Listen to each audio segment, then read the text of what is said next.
Welcome to Picks with the Professor, the show where a real statistics professor gives you sports betting tips.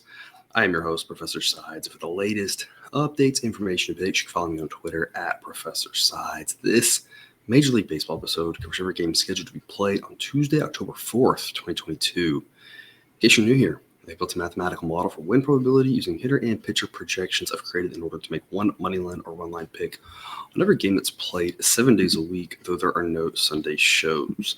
Please note that these probabilities assume normal starting lineups. That's, of course, key here for the last couple days of the regular season, and use current rosters up to the time of the recording. What will be shown on the banners, the thresholds for the A and B grade plays that you can make the best decisions possible based on current odds in the books you do business with.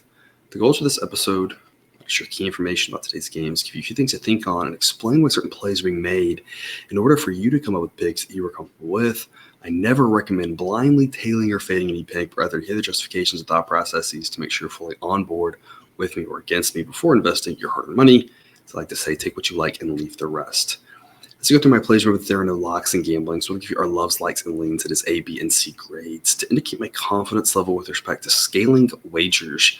And as always, please remember that good and bad variance will occur. So as much as I'd like to say it will be profitable each and every day, it is an impossible reality for any gambler. Starting off this week, totals did well. Side plays couldn't win at the start, couldn't lose in the middle, couldn't win at the end. Some bad bounces for us on Monday. Not the start of the week we'd like. Still profitable for the season, though, and I feel like it's an important thing to mention that I've picked almost 2,000 games now. And the whole point of this is not necessarily to bet every single game, but it's to say if I'm using just one book, can we basically just use a model and be profitable picking every single game, which I feel like in and of itself is a fun accomplishment. So we're holding on to that still for the season with an insane number of picks made. Hopefully we can at least finish these last 2 days out strong heading into the playoffs. Last year the playoffs went really well for me. You just never know with fewer games. Hopefully they go as well as last year, but obviously it's a fun time I think we're all looking forward to. But still got 2 days left of the regular season before we get to today's massively large slate. Some reminders, please hit that like button if you're on YouTube. Also, if you're on YouTube, please consider subscribing or following. It's free, and if you turn on notifications, you won't miss any of the college basketball and your college football content that this channel provides. Also, check out Horse Racing Today if you like to play the ponies. You can find the stuff at horseracingtoday.net. I've got a team of 5 with over 125 years of combined experience handicapping horse races. There isn't an angle they can't find and bias they can't identify. Check out the YouTube shows or website. The links are in the description. As a reminder, sort of a Patreon page for those you looking to support the show and get some different benefits than what's provided here on these shows. Membership starts at just $3 per month, and you can get different things like my favorite play of the day, access to our Discord chat where we also talk about line movements and just the games in general, ad-free shows, early access to the shows, and early access to the projected spreads. So lots of interesting goodies there. The link is in the crawler there. Just a disclaimer before we start today, there are still several games that don't have pitchers confirmed, and so for all of those games, as always, check Twitter or the Google Sheet. The link for that Google Sheet again is in the show's description, where you can find that. So we'll be updating throughout the day plays as lines become available. But to start us off, we have a 2 p.m. Eastern start between the Yankees and the Rangers. This one will be Jameson Taillon and John Gray. Both of these pitchers have ERAs in the upper threes. Gray has a little bit better of underlying metrics, which is the reason why the model gives him an 89 grade versus Taillon a 93 grade. Again, 100 is average, so the lower you are, the better. So Gray just a little bit better of a pitcher there. And that's why the Yankees are only small favorites in this one, because John Gray's obviously a pretty solid pitcher. Once you get past that, of course, the Yankees will have a pretty big edge offensively and with regards to the relievers. Sideline says this should be Yankees minus 137 with a total of 7.9. And you can see on screen there, I've locked in the Yankees at minus 125. That's a B grade pick. According to Sideline, minus 132 or better would be a B grade pick. Minus 122 would get an A grade. So we're not quite there, but I've locked in that minus 125 as a B grade pick on the Yankees here in game one of this doubleheader. And I'm going to take that over 7 as well. Sideline says it should be 7.9. I just think there's some extra value here in taking this over 7. At 7.5, you can probably take it. I do like the push protection at 7 here, though. These are two solid pitchers. So 7.5 is just a little bit tougher of an ask. I just don't know if there's as much edge going over that number unless the odds are really good. But over 7, having the push protection there, knowing that we could easily land this game at something like 5-2 or 4-3, I think it's worth a gamble because I think 8's more likely than 7. But obviously, even though sideline says 7.97 is very much on the table. So going over 7.5, a little bit riskier. Not that you can't do it. It's less of a exciting total play for me than the over 7 is here in the afternoon in Arlington. 4:10 Eastern first pitch, game 1 of the Nationals and Mets. And what happens here in game 1 can, of course, affect game 2, given the situation the Mets find themselves hanging by a thread in the NL East. They did pick up a loss from the Braves yesterday, which helps. They should be massive favorites in this one. No line out as of now, but we're projecting Paolo Espino and Taijuan Walker. Obviously, the Mets have a pretty big edge across the board in this one. Sideline says this should be Mets minus 278. So you can see on screen there, really for the Nats, we're looking for like plus 300. We're looking for massive odds. For the Mets, more like minus 250. Those are kind of the rough prices. But you can deviate off that a little bit. There's more specific numbers there in the sheet. Sideline says 6 for the total. So I imagine I'll be going under on this one. The fear with the under would be not that, maybe the Nats are trying to play spoil a little bit. Maybe they're really trying to go on win. It's hard to say as you get towards the very end of the season, the exact motivation for each teams. But I will say at minimum, what we do know that they have to get through a minimum of 16 innings today. And that requires a lot of use of the pitchers. So if Espino gets hit around pretty badly, the only fear with the going under on this one is throwing the worst relievers, saving the better relievers for game 2. But otherwise, it sets up to be an under.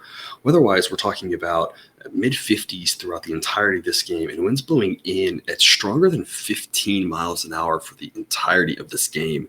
So it's just going to be miserable weather, being windy and a little chilly.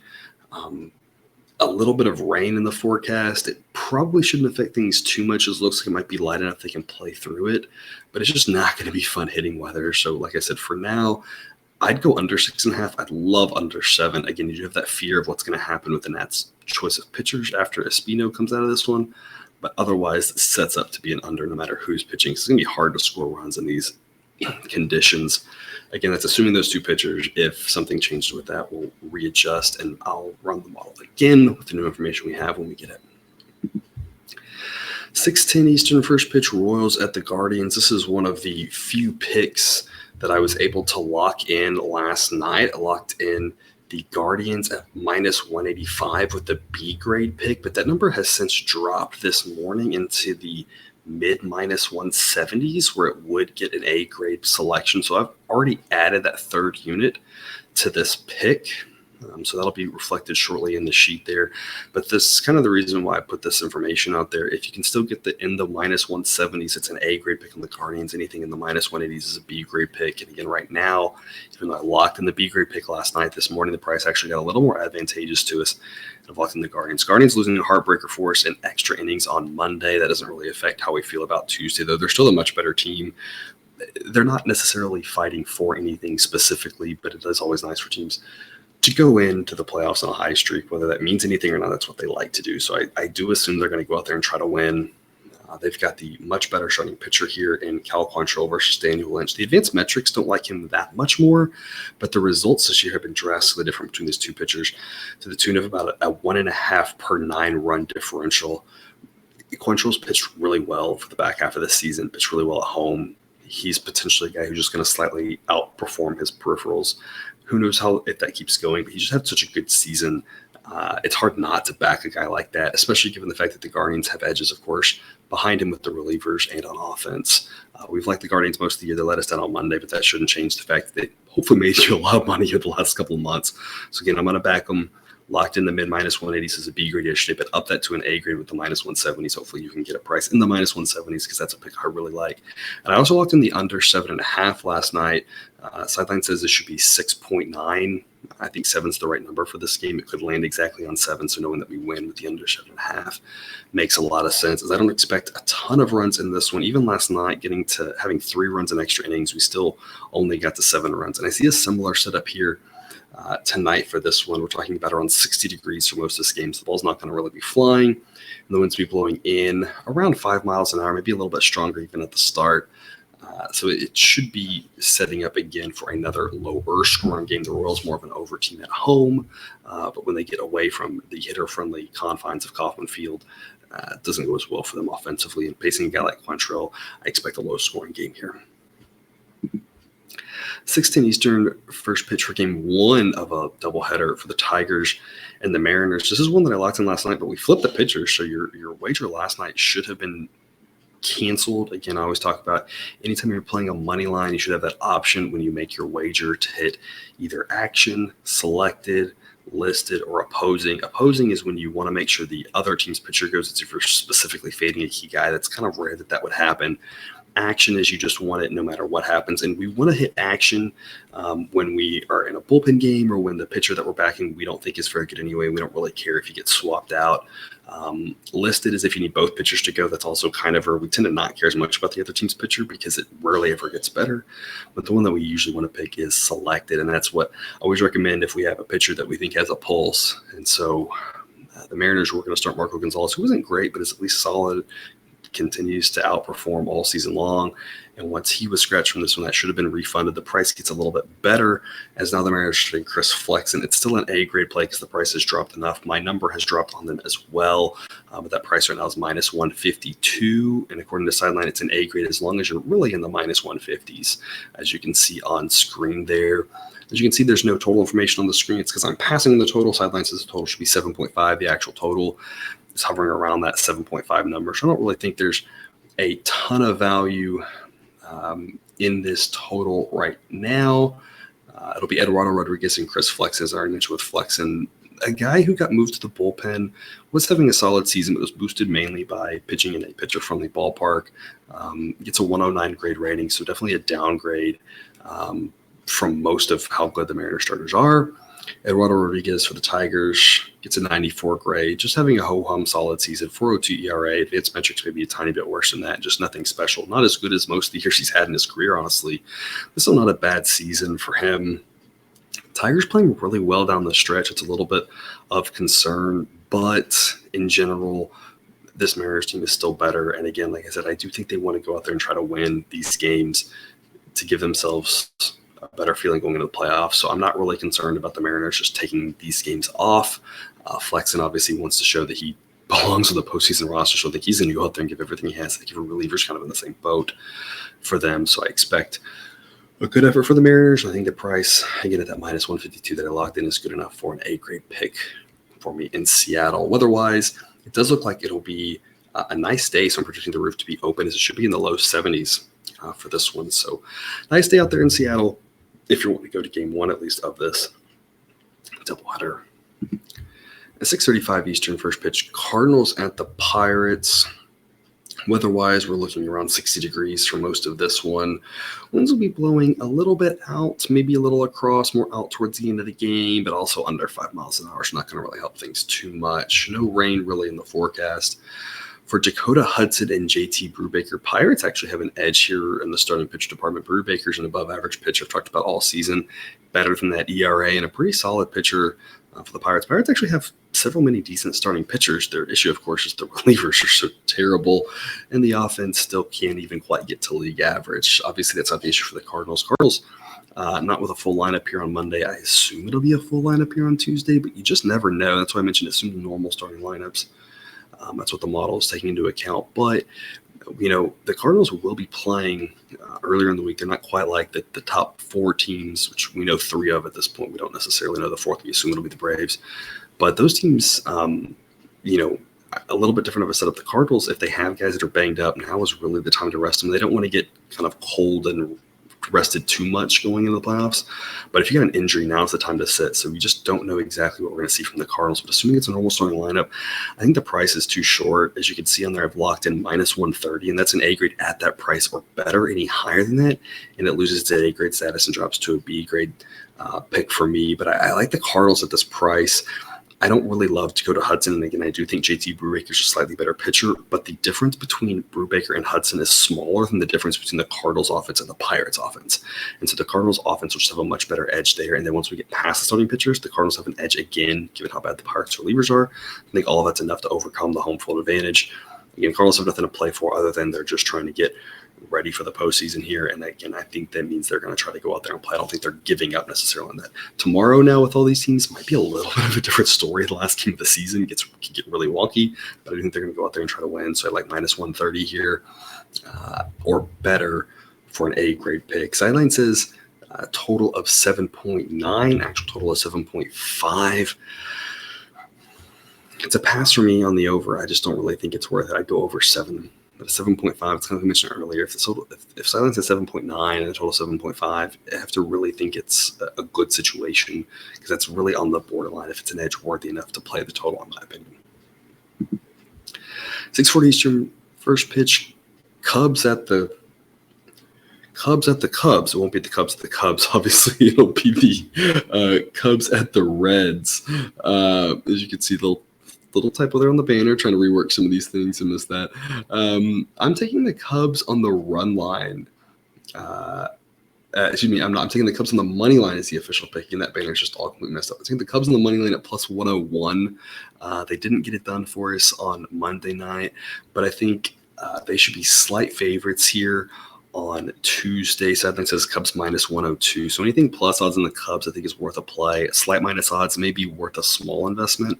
But this is really a coin toss game. So really it's just about plus odds. Really for either side makes a lot of sense. So I'm grabbing the Cubs at plus 101 with a B grade pick. I also really like this over. It's my favorite over of the day, over 8. Sideline says it should be 9.3. As we're talking about not really warm weather, obviously, in Cincinnati, but we are going to start off around 70 degrees. We're going to close around 60 degrees, so it's warmer than a lot of places in the country. And we're talking about winds blowing out around 5 miles an hour for this one. And we're talking about 2 pretty rough starting pitchers and 2 pretty rough bullpens. So these offenses should be able to put some runs up on the board. I'm not a big fan of Assad or Sessa. I'm not a big fan of either set of relievers. I'm on the Cubs here mainly because even though I don't like their pitching, I think their offense is still better than the Reds offense. Of course, the Reds offense gets to face worse pitching, so that helps them out. Assad does have a 3.62 ERA on the season, but I do want to point out the advanced metrics. He has the ERA should be more around 5. So it's been decent results so far, but it's not one. He's not a guy that I'm really expecting to be able to continue to pitch that well going forward. And Sess has a 4.76 ERA, and I think that's pretty realistic. He's not really a great pitcher. And like I said, both of these bullpens leave a lot to be desired, although the Reds relievers more competent towards the end of the season, still below average. The Cubs relievers, of course, after the trade deadline have been pretty rough in general. So I'll take the Cubs plus odds. I think makes sense. B grade pick and over. A run line I'm staying away from on the Cubs, despite again what you're seeing on screen there, because I just expect so many runs that I think a one-run game is less likely than the odds makers are thinking. If you were going to play the Reds, I think a run line might make a lot of sense just because, again, I think there's going to be a lot of runs in this one, given how bad this pitching is, which really make my favorite total of the day being this over 8. 6:40 Eastern, first pitch, Braves at the Marlins. I've locked in the Braves at minus 155. As you can see on there, that's a B grade pick, and it stays that way as long as we're in the minus 150s. If you can get into the minus 140s, now you're talking A grade territory. So if it drops about a dime, I like the Braves a little bit more. Based off the value proposition that they have. Right now, 155, I think the Braves are a worthy pick. I mentioned this yesterday, playing against the Marlins, going up against a pitcher, Luzardo, that could take over the game. And sure enough, that's what he did. Braves traveling for the night game, coming off that big series. Just not a great spot for them. Here, now that they've been settled into Miami, can get kind of focused back in on just taking care of business, locking up the division. I think the starting pitching matchup a little more favorable to them today. Still favors the Marlins, but not by nearly as much. Braxton Garrett's a solid pitcher, above average, versus Odorizzi, who's very average, as much as we talked about him all season, just a very average pitcher. But the difference between them is a lot smaller than it was, I think, yesterday with Elder and Luzardo. And, of course, the Braves' offense is much better than the Marlins' offense, and the Braves' relievers better, too. So this is a good spot for the Braves to go out there and take care of business and get the win. And like I said, a price at minus 155 isn't bad at all. If the price got up into the, minus 170s, minus 180s, then at some point you start looking at the Marlins on the run line again, thinking maybe they can at least hang in there and that lose by 1 matters a lot. But one of my favorite plays are on the Marlins. It's been really good to us here the last couple of weeks. But at minus 155, I think let's not overthink this and just take the better team in the Braves. Sideline says total 7.7, so I'm going to pass on 7.5 for now. If it does drop to 7, I'd be willing to go over 7. but sticking at 7.5, I just don't think it's worth an investment. Blue Jays at the Orioles, 7:05 Eastern, first pitch. No line out on this one as of yet, so all the metrics are there on screen. Weather-wise, we're talking about 50 degrees for this one, maybe into the low 50s, but not by too much. Definitely another chance of rain affecting this game by pushing any of your run line or full game total plays. The only plays yesterday would have paid out would be your first inning money line plays. Yesterday, we have more rain in the forecast today, and again, a situation where the weather actually projects to be a little bit warmer by the end than at the beginning because of the way that rain works, and the winds will be blowing in at almost 15 miles an hour on this one. So we've got miserable weather. Sideline still says a total of 8.3 despite this weather. And so you can just see the difference in weather matters, but it doesn't matter for everything because both of these pitchers being below average, I still expect some runs. I just don't expect as many runs we would have. If this was nice weather in these pitchers, I'd be saying a total of 9.5 or 10. But this weather at least keeps, puts a little bit of a ceiling on it. But Mitch White and Mike Baumann, two below average pitchers. White's been up and down, and that he's had some solid starts, but he's also had some very miserable ones. 5.21 ERA in the season. Now, the underlying metrics say it should be around 4. But you just never know what you're going to get with him. And so that's, of course, the fear in backing the Blue Jays. Baumann, though, of course, a 4.34 ERA, only in 29 innings, not a guy who projects to go very deep, turns it over to an Orioles bullpen that is a little bit more struggling here, since maybe the 3/4 mark of the season. They've just had a lot of wear. A fantastic bullpen all season long, a little bit overperforming most of the season. We kind of just knew that was going to come back to earth a little bit, but also just those guys were throwing a lot of innings with, they've been so good and they were used so heavily, just haven't been as good. So Orioles bullpen getting a little bit of a ding here down the stretch. Baumann not going to be going very long and not knowing what you're going to get from Mitch White. Of course, a really good Blue Jays offense. Sideline says 8.3 at 8 or 8.5. It's a pass. I don't see why it would be 7.5, but if it is, I'm definitely comfortable going over.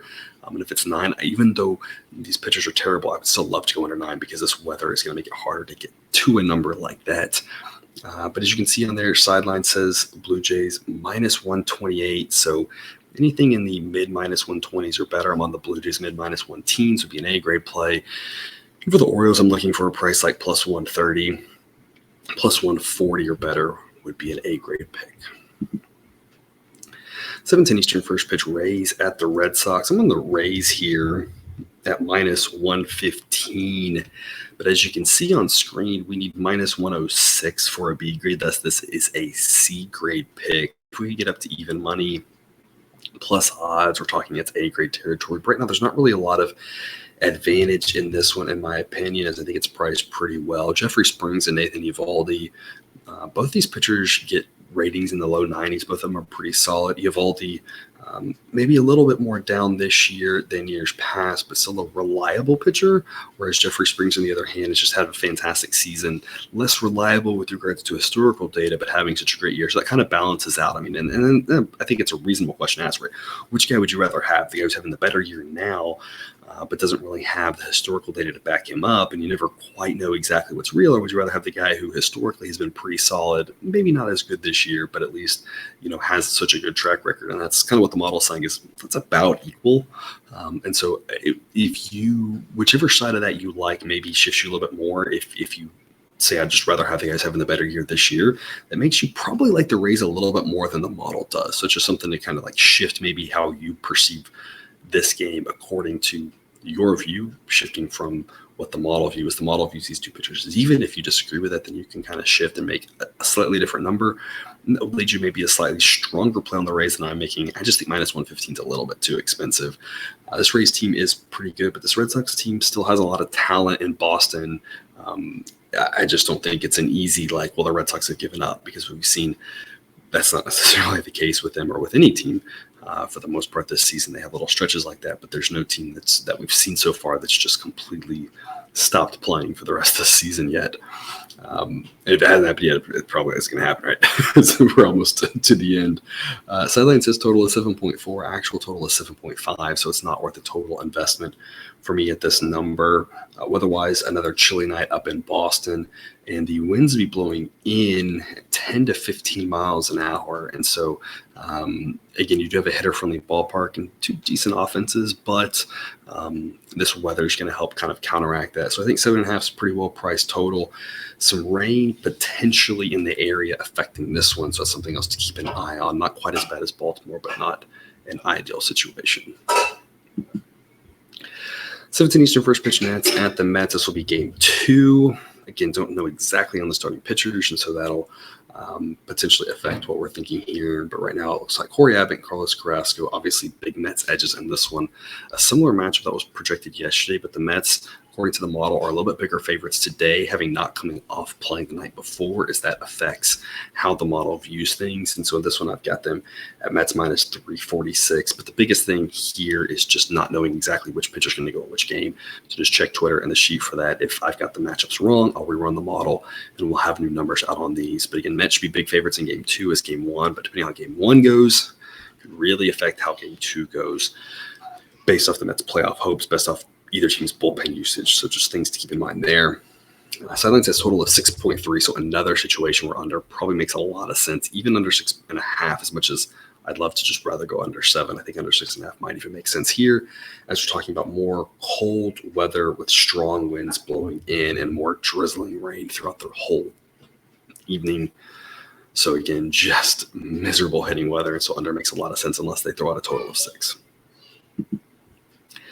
7:40 Eastern first pitch, Diamondbacks at the Brewers. Brewers somehow getting it done last night, a wonky game. Thankfully, we had the Diamondbacks on the run line. Of course, now the Brewers, though, are out of the playoffs. And so my thoughts on this game are that maybe the Brewers aren't going to throw out the full lineup here tonight, giving some guys a rest, might be a little bit less aggressive in the bullpen. Just don't really know how this game's going to play out, given the Brewers were just eliminated. So I haven't thrown any of that into the model because I just have no idea how that's going to play out. So if it's a normal team, normal situation, Sideline says this should be Brewers minus 107 with a total of 6.8. But just keep in mind what sort of lineup we might see for this one based off of adjusting those expectations. Pitcher-wise, it'll be Zach Gallen and Eric Lauer. Gallen has been fantastic. I don't think I really talk much about him. Lauer's hanging around average, that 383 ERA, gets a 98 grade, a very respectable pitcher. Obviously, the Brewers are a better team than the Diamondbacks, but Zach Gallen could win this game single-handedly. So you see the prices needed there on screen, but again, adjust that as needed based off of what the Brewers are going to present today. 8:05 Eastern, first pitch Yankees and Rangers, game 2. Yankees should be massive favorites in this one. No line out. Rangers might be throwing Spencer Howard, might be throwing a bullpen game. Hard to see at this point, but you can see on screen there. Minus anything in the minus low 200s would be a great play on the Yankees if we can get it back in Garrett Cole. We're going to need some massive plus odds to back the Rangers in this spot, as they're going to be really outmatched pitching-wise. Sideline says total of 8.6.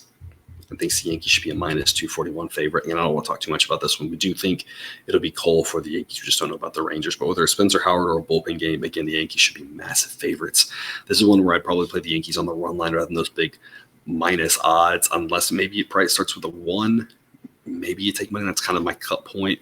But, if the Yankees are something like minus 300, it's just at some point too expensive, and just maybe throw a half unit or a quarter unit or something on the Rangers, or just completely pass and just say it's not worth the investment just because the Yankees should win this game, but they're no lock, right? So we just don't want to be playing a price like minus 300 on the Yankees. We're going to need some massive value to play the Rangers, because whether it's Spencer Howard or a bullpen game, it's not going to go well for them in theory against Garrett Cole. 8:10 Eastern first pitch, Twins at the White Sox. I grabbed the White Sox here at minus 121. As you can see on screen, it's a B grade if it's minus 125 or better. So, of course, that pick does get a B grade from me. Weather-wise, we're talking mid to low 60s. Winds will be blowing in around 5 miles an hour. And that leads Sideline to give a total of 7.8, actual total 7.5. So it's a pass there for me. Josh Winder and Lucas Giolito. Giolito, a guy I talked a lot about this season. Last time we'll have to talk about him. Pretty terrible ERA. Underlying metrics say it's not as bad. At the second half of the year, he's been at least a little more respectable. I think he's a better pitcher than Josh Winder is, who does have him beaten ERA, but does not have him beaten the underlying metrics or historical data. So I still think Giolito's the better pitcher. This was a tight game yesterday. I expect another tight one here today. I just think the White Sox pitching edges makes them the play at this price. Again, we're always talking about being price sensitive. I think minus 121, the White Sox are a solid investment, really, as long as it's better than minus 125. I think they're the side. It's hard to back Josh Winder against a pitcher with a pulse on the road unless you're getting really good value. And the current price on the Twins in that plus 110-ish area just isn't good enough value, in my opinion. 8-10 Eastern, Phillies and Astros, another one to really keep an eye on here and maybe adjust what your expectations are against the model. Phillies clinching last night. Really, this one I do not expect a full Phillies lineup, and so that's going to change how this one plays out. Ranger Suarez, obviously a solid pitcher and pitched really well the last probably 2/3 of this season, really, and a guy we'd like to back as much as possible. But I'm just not sure it'll be a full Phillies lineup here after clinching a playoff berth. First one in many years last night. So it's a very weak Phillies lineup. That's going to affect both the projected total and the projected spread on this one. So just keep an eye on that one.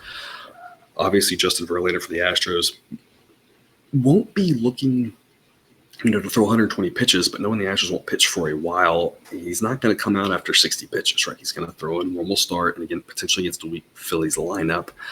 Sideline right now says Astros minus 179, but if it is the weaker Phillies lineup that I'm expecting, I could see this being more like minus 190, minus 200, maybe even into the minus 200s being a decent price, just depending on who exactly the Phillies rest today. And sideline says 7.6 for the total, but again, if they're resting half their hitters, that could easily come down to something like 7, or a projection even in the 6s. So just a lot of variability there based on who the Phillies are going to have in their lineup today. Giants at the Padres, 9:40 Eastern.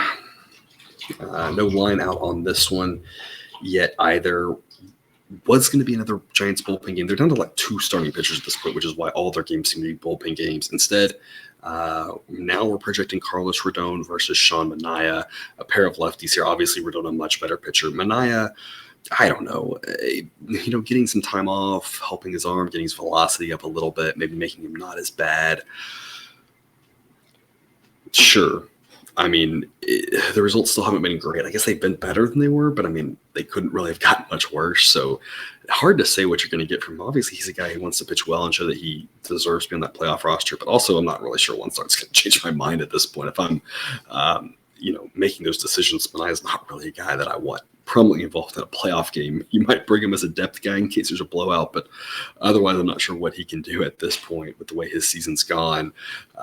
Obviously, I like Rodon a lot more. The issue is, obviously, the Giants bullpen is pretty terrible, as we saw last night, giving up 7 runs in the last handful of innings there.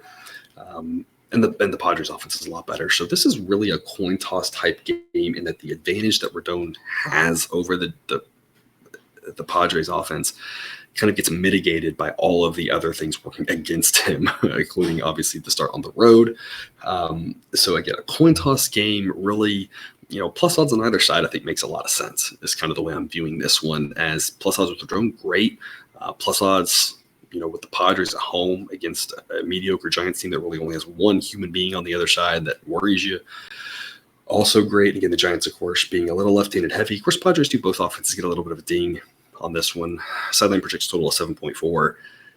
It's a total that personally is a lot hard to invest in just because you don't know what you're going to get from Manaea. If the Giants offense is deciding 2 games left and we're going to take the last 2 games off and Manaea is a good start, I could easily see this going under with Rodon involved. Rodon, though, against better teams, has sometimes had his pitch count worked up. That Giants bullpen is on fumes at this point with all the innings they've thrown. If he gets out of the game in the 4th or the 5th inning, Manaea being involved, I could easily see this going over. So the total has a lot of variability, in my opinion. So one that's going to just be really hard to invest in unless the number is really crazy. Otherwise, I think the total is just probably a stay away. And again, like I said, plus odds on either side makes a lot of sense. Weather-wise, of course, in San Diego, nothing really to write home about, as most of the time the weather is nice in that area. And then for the Eastern first pitch, Tigers and Mariners game 2. No line on this one up for now as we're projecting a Mariners bullpen game against Garrett Hill. Garrett Hill, one of the worst starters in the starting pitcher database. Never know how game twos of these things are going to go, how much bullpen is going to be used. But right now, I mean, the Mariners should be massive favorites, even if it's a bullpen game for them. Their bullpen is good. The Tigers' bullpen struggling more so down the stretch. Again, Tigers playing well for the most part, but their arms are just, you have to assume, going to be pretty tired by this point. So I like the Mariners in this one to win. It's just all about the price. If it's minus 250 on the Mariners, that's just too steep and not really worth an investment. Number starts with the 1 on the Mariners. I think it's worth a play. Tigers need some massive plus odds. Silence says 8.6. We do have a pitcher-friendly ballpark, but again, I expect some tired arms by this point, some bullpen games. I expect some more runs. Been seeing some more overs in some of these Mariners games. Their pitchers haven't done as well either as of late. So if this is a total of sitting at 8, I'd love to go over 8 on this one. But again, just depends on the price. And again, it's with a lot of these that we're still missing information on. I'll update Twitter and the sheet once we have that information. 9:40 Eastern, first pitch. Angels at the A's. Angels have been doing so well for us. 4-0 lead in the 8th inning. In a pitcher-friendly ballpark against an offense. Can't do anything right, it seems like. And like I said, everything at the end of the night just went against us. And losing a 1-run game there that we had a 4-run lead in. Not good stuff. I'll be back on the Angels tonight, minus 130. As you can see on screen, that gets an A grade at that price or better. That's as high as I want to go on them. Michael Lorenzen and Cole Irvin, I think 2 very average pitchers. And so given that, as much as the Angels bullpen isn't good, I still trust it more than the A's bullpen, despite last night. Angels offense better than the A's offense. So I think minus 130 is a good price to enter in the market in. Again, better than that, also good. If it's a little bit worse than that, just drops to a B grade in that the value is a little bit less exciting. A's could win this game, obviously, but I do think the Angels are more likely to win, and I think that's a reasonable price point. Sidelines should be minus 144. So really, as long as you're minus 140 or better, it's not a bad play on the Angels, depending on where this number moves to. Total on this one is 7. Sideline says 7.1, as we're expecting just a standard night in Oakland. So total of 7, I think, is pretty well priced. And then wrapping us up here, 10-10 Eastern, Rockies at the Dodgers. I mean, at this point with the Dodgers, they're still mostly winning these games, but then last night, and you just don't know exactly how their starting lineup will look. I do expect a full lineup on Wednesday. I would expect a full lineup here on Tuesday as well. Just never know. But I do expect a full lineup on Wednesday. They're going to be one of the teams more so trying to win that last game, trying to play everything like a normal game, given how many days off they're going to have before playing a game. But on Tuesday night here, a little bit harder to say. I think the Dodgers have decided to rather be on, but there are no locks in gambling. This price is really expensive, so I'll take them on the run line, but minus 159 is just not anything to get excited about. That's why it's a C-grade pick for me. But Sideline says this should be Dodgers minus 325. I mean, they should just be massive favorites in this one, and they are. And that's the problem. It's just there's not a lot of value because it's priced pretty well. I don't really want any part of the Rockies on the road, but a run line favorite at minus 160 basically is not that exciting. Personally, obviously the Dodgers have a massive starting pitcher edge here with Julio Urias against Ryan Feltner. But I just don't think there's a lot of value in this price. Total is 7.5. Sideline says 7.9. So the third situation of the day where Sideline says 7.9, actual total 7.5, and I just am not quite there. Would really need good odds to go over there 7.5. So in any of these three that we talked about, where the model says 7.9 and we're seeing 7.5, if you can get even money over 7.5, maybe minus 105, I think it might be a little bit worth it. But anything at minus 110 or worse, it's just harder to get that value with such a small discrepancy between the actual total and the projected total in my mind. And that wraps us up. 18 games today. And again, a lot of doubleheaders and crisscross pitchers and weird things like that happening. So just be checking Twitter and the Google Sheet for all those updates. Otherwise, that's all I've got for you today. So thanks for tuning in to another episode of Picks with the Professor. That website, if you haven't seen it yet, www.pickswiththeprofessor.com has all the links, including things like the Google Sheet, which again is linked in the show's description. Don't forget to subscribe so you can ensure all the sports betting content we provide on this channel is dropped right to your feed. We'll see you again tomorrow for our last day of baseball regular season content before we head into the playoff shows. Got college football content already up for this week and more coming at you soon. As always, best of luck. And remember, you can eat your betting money, but please don't bet your eating money.